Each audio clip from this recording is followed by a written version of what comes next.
Hello, bonjour everyone. This is Tuula Rampont. I'm International Living's France Correspondent, and I'm coming to you today live from our home in the south of France. We live on the southeastern coast. We're quite near the Mediterranean Sea. A town you might be familiar with is called Toulouse. It's our neighbor, about 10 minutes away. We live just outside a Provençal village with kind of a funny name called Toulouse. This is technically the French Riviera. I've been living for 10 years in France, and today we're going to talk about expat groups, ways to get connected if you're thinking about moving to France, perhaps retiring, or just coming over here for work or pleasure. I'm going to give you the lowdown on ways to connect with others, expats and French included. Before we get started, I just want to say a quick word that it's difficult, challenging times out there. I hope everyone is doing well and safe wherever you are, and your loved ones are safe as well. Before we get started, I'm going to tell you a little bit more about my background. I hope you find it's helpful because some people choose to find expat groups and become immersed with fellow English speakers, and some choose to go it on their own, integrate right wherever you are in the world into the local community. For myself, I've done a little of both. I initially didn't move directly to France. In 2007, I moved to Rome, Italy. I traveled to Rome before and absolutely fell in love. This wasn't, I would say, 100% well thought out idea because Rome ended up being a bit expensive. It was a beautiful town. I found a job teaching English. I was living a little bit paycheck to paycheck, but I really enjoyed my small slice of la bella vita. For a brief period of time, I lived there for 3 years. One big plus that Rome did have going for it was a large and very active expat community. I did move on my own as a single woman. I think I was 33 years old at the time. It was kind of a now or never moment. I wanted to try living abroad, and I had a good job, and I was working at a private university, thinking about taking the next step in my career perhaps, and Rome kind of swept me on my feet, as did the rest of Europe, and I thought it was time to go. It wasn't the easiest move if anybody's moved abroad on your own. But the great thing about Rome, there was a thriving expat community. I didn't have any problems meeting other Americans or English speakers, and of course people from all around the world. It's a capital city, and we had nice nights out and happy hours and trips to the local beaches and short weekend getaways. So it was a nice community to find. So that was my experience in Rome as getting into an expat community. I did make Italian friends along the way, and I did end up learning Italian. I was kind of, I would think, a upper intermediate level. After 3 years in Rome, I met someone, and I ended up moving to France. At the time, he was my boyfriend, and he was a French guy, and I had assumed that perhaps moving with someone. I am in Toulouse, south of France. For somebody else, I think it's Veronica. Hello, Veronica. I assumed that moving with someone might be easier than going on my own, and it was kind of a yes and no, middle of the road kind of answer, because certain things were easier. For example, setting up electricity and things like that, and finding a place to live that was kind of seamless. But we moved to an area, we moved directly to the south of France, to Toulouse. It's a lesser known city. Great, I love Toulouse. Can't say enough about it. If you have never seen photos or know anything about Toulouse, it is kind of the poor man's French Riviera. It has gorgeous beaches, lovely restaurants, thriving entertainment scene, but it's not on the tourist route, so to speak. So it's not a huge expat draw. And I came to the south of France, and it's still true. In our area of Toulouse, there are not a lot of expats, even fewer American expats. So we're the transition, kind of checking off the boxes of getting set up. I found hardly any expats. didn't know any Americans at the time. Was kind of thrown in, and it was tough. It was really tough. I would have appreciated at that time meeting more Americans and English speakers. I have to say it certainly helped me make French friends, and I improved my French rapidly, so that's a positive note. But since I'd gotten used to having an expat community, I did really miss having that when I first arrived in France. Not saying there's not an expat community in the south of France, it just didn't happen to be in our town. The nearest one, which I'll talk about, is around Aix-en-Provence, all the way down to Marseille and further Avignon. If you've been anywhere near this area, is a very active, well-developed expat group, but it's about 45 minutes away. Since that time, that was 10 years ago, I have a well-developed circle of French friends, some really great ladies that we hang out. I have one American girlfriend from South Carolina. She's my best friend here.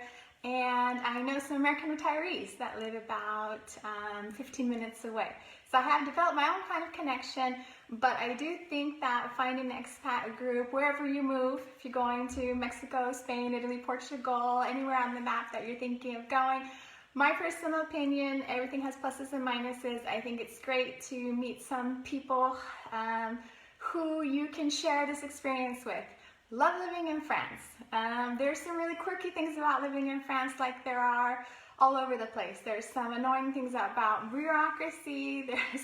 I love the French people. They've got some funny cultural habits. Overall, I think 90% is great, but I love getting together with my French girlfriend and kind of commiserate about a funny thing that happened to us at the supermarket, or complain about, some kind of, paperwork that we've got to fill out or renew, and then we share ideas.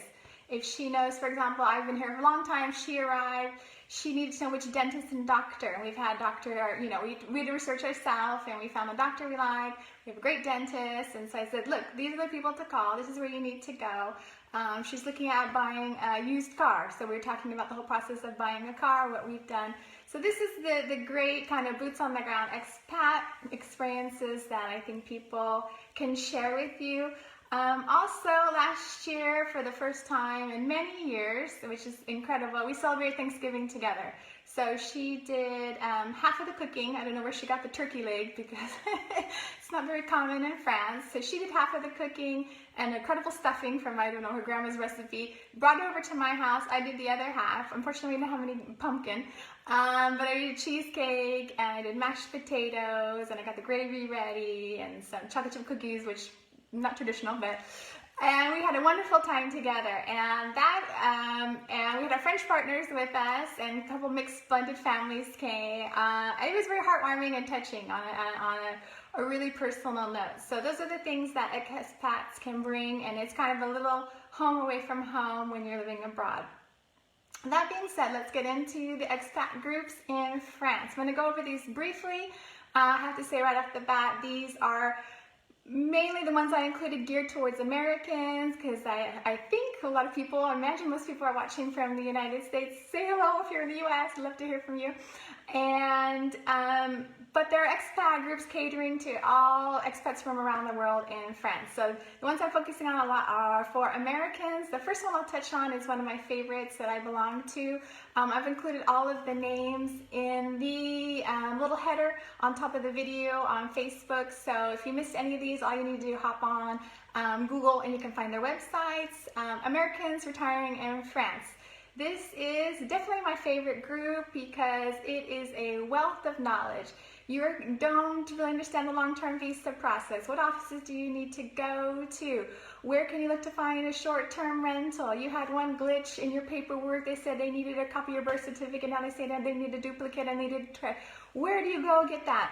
And then just fun stuff, just sharing. I mean, obviously when everybody's talking about the election, when the holidays roll around, we get a bit of nostalgia.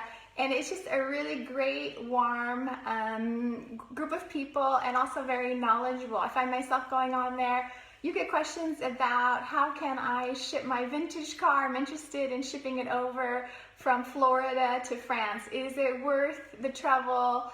Am I going to pay more? And I mean, I wouldn't know that answer. I've never shipped a vintage car over to France. And so somebody amazingly gets on there and knows the answer.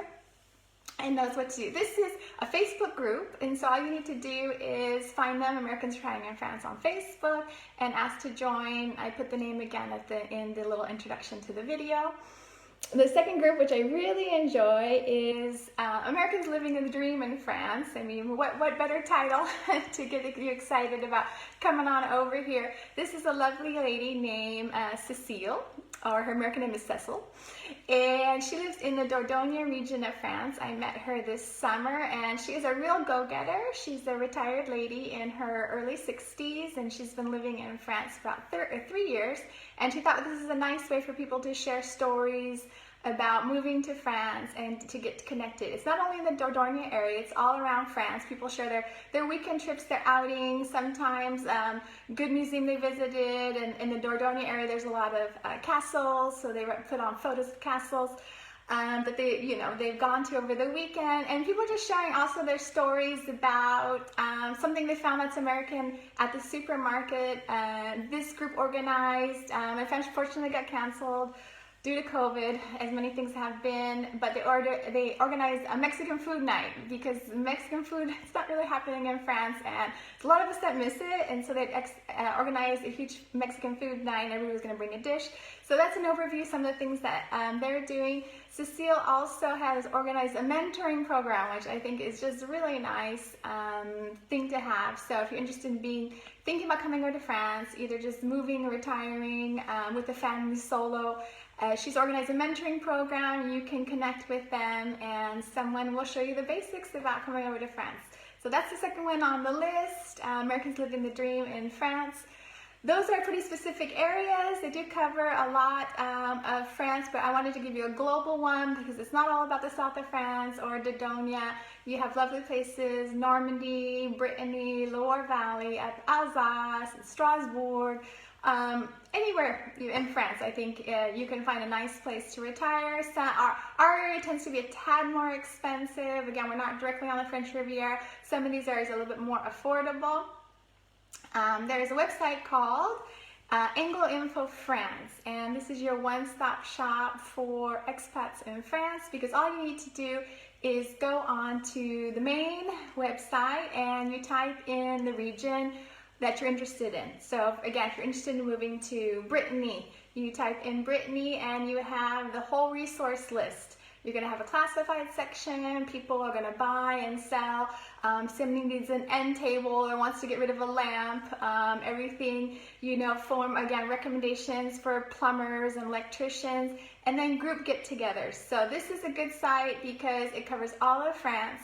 There's a lot of this buy, sell, barter type of things, and then just asking for information. People post their services. Again, if you're in Montpellier, Perpignan, all the way up to the Lorraine, you can find an expat group for you. Burgundy is another huge one. I know there's a couple that I talked to recently. I'm thinking about moving to Burgundy. So again, Anglo Info France is a great website to get connected to. Something else that I'd like to mention is that some of the groups are specific. There is a Wine Lovers in Dordogne. I think they have about 90 to 100 members on Facebook. I just thought this was really fun to show you. This is a very limited list because there are so many groups in France. If you're interested in touring museums and art and food and wine, you're going to find a group for you. I just threw that one up there. I think that's a really fun group. Other groups are also specific, for example, to an area. Or there is that I belong to because I traveled there and I thought it was a really cool group to become involved in. Expat Women in Toulouse, they're on Facebook, and that is all nationalities from all around the world. And there is now an expat ladies or women, I think, expat women, I should say, in Montpellier. So again, two really interesting groups coming back over to Toulouse. A very organized and well done website is Americans in Toulouse. This website is, I think, the best I've seen as far as expat websites in France go. It has A to Z of moving to France. So everything from, what kind of lease can you expect? What is your landlord going to need from you as far as paperwork? all the household stuff of getting set up, getting the phone done. They're very good. I met with one of their board members over the summer. I emailed and I said, I'm coming to Toulouse, can I meet with someone? And they answered within an hour. So I love this level of organization. It's definitely American side coming out in me. And I met with a really lovely young woman, Alicia, she talked to me about their organization. They do monthly happy hours. They do reach out a lot to newcomers, American holidays. They partner with another organization and they do the 4th of July, picnics in the park, yoga, anything you can imagine. So it's just nice to see so much activity going on around France. One near me, which I mentioned, which again is my favorite just because I know it really well, Anglo-American group of Provence, which I was a member of. And based loosely in Aix-en-Provence, they have a lovely website as well. This is a mix of English speakers. I have to mention that for some of these organizations, there is a small fee to join. So if you join Anglo-American group of Provence, it's 45 euro. So I looked that up, it's about $52 for the year. What you get is access to their events. They also have something which I think is really cool and just a nice thing to have. They have an English library. So they have a lending library based on Aix-en-Provence, and so you can go as a member and check out books for free. They've got paperbacks, a lot of people donate, it's a nice community spirit. They do all of the major holidays, so I know Thanksgiving is their best attended event. So they go to a restaurant and people come from far and wide, Americans and their friends and whoever wants to come, English folks as well. And they have a Thanksgiving dinner. Christmas is a big season for them. Cookie exchanges, even have an ugly sweater contest that I'm hoping to make it to one year. They've got all the clubs. This is, again, a standard for a lot of these expat organizations. They have all the clubs that you can join. Gourmet club, going out to check out local restaurants. They have golf, bridge, bowling. They do culture excursions. I know, I think about a year back, they went to one of the new museums that opened in Marseille. You are on a listserv. You get into a mailing listserv. Again, people sharing information, buying, selling, trading, inviting people to events. And they also do some festival work. What they're looking at is having people help at some of the local events. And end of the year, a huge picnic for families. So that's the overview of that group, Anglo-American Group of Provence, one of my favorites. Oh, last thing, they send out, members are very involved, they send out a newsletter, which is more of a brochure. People can write in the newsletter about the travel. Somebody went recently up to Angers, near the Brittany region, and they had a wonderful trip, and they're going to tell you about that region that I've never traveled to, and they're going to tell you about their experience. Somebody else is going to write about a recipe, somebody's going to suggest an event. It's a lot of good community activity and spirit, and this newsletter is telling you about upcoming events as well. I think it's a lot of information as well. I'm going to check my notes really quickly to see that I've covered everything, because the last thing I wanted to talk to you about is Paris. How can we talk about France without talking about Paris? For me, Paris is quite like Rome. It's a lot larger than Rome. But if you were at the beginning of the video, I started off in Rome and I met a ton of expats. So if you do move to Paris, shouldn't have any trouble finding expats from all around the world. There is a strong American presence. The best known group is American Club of Paris, which I looked up this morning. They're a bit pricier to join. It was 45 euro for Aix-en-Provence Club. This is 200 euro a year. They're into really chic and cool events. Really wish I was in Paris to go to some of the things they do. They've got a musical, they've got a Thanksgiving dinner, museum visits, winery tours. They do happy hours as well. If you want, I listed their name on the expat groups. You want to pop on over to their website. They've got really nice pictures of recent events from the previous year that they've attended. And they receive kind of celebrities and dignitaries that come in. I saw a luncheon hosted with one of the CNN anchors. So fun, cool stuff happening with them. There is an American women's group of Paris, I wrote down. And that is €90 to join. Similar activities, just really a great way to get connected and to meet other people in a larger city. Quickly to mention, there is American Church of Paris and there's an American University. So again, no shortage of expats in Paris. So that is just the tip of the iceberg as far as living in France goes. This video was about getting connected to others, finding expat groups. I do recommend that you do a little bit of research before coming over to see where the local groups are. I know I've been connected to a lot of people who are thinking about moving over, retiring in France, near my area in the south of France, and they have contacted the Anglo-American group of Provence, and they've been very helpful. There was a gentleman who thinking retiring in this area, and I met with him when he came out. He was staying in Aix-en-Provence, and he was able to talk to a representative from this group who told them a little bit about what it was like. So you could definitely contact these people ahead of time. And another recommendation would be just obviously doing a scouting trip, seeing if you like the area and meeting with somebody, a local expat is great. Last thing I'll mention is that we did talk about meeting expats, but definitely I just like to give a plug for French people. These will definitely be the first people that you'll meet. We have wonderful French friends that we've known, have been here 10 years, who were our first neighbors, and a lot of times those will be your first connections in France. So good to connect to expats. The French are going to be here. They'll be welcoming you. Surprising to some of us that they do love Americans. They love talking to us. If you have any questions, I'm more than happy to answer. Thank you so much for tuning in, and I hope to see you one day in France. And stay safe, and wishing you all the best. Au revoir.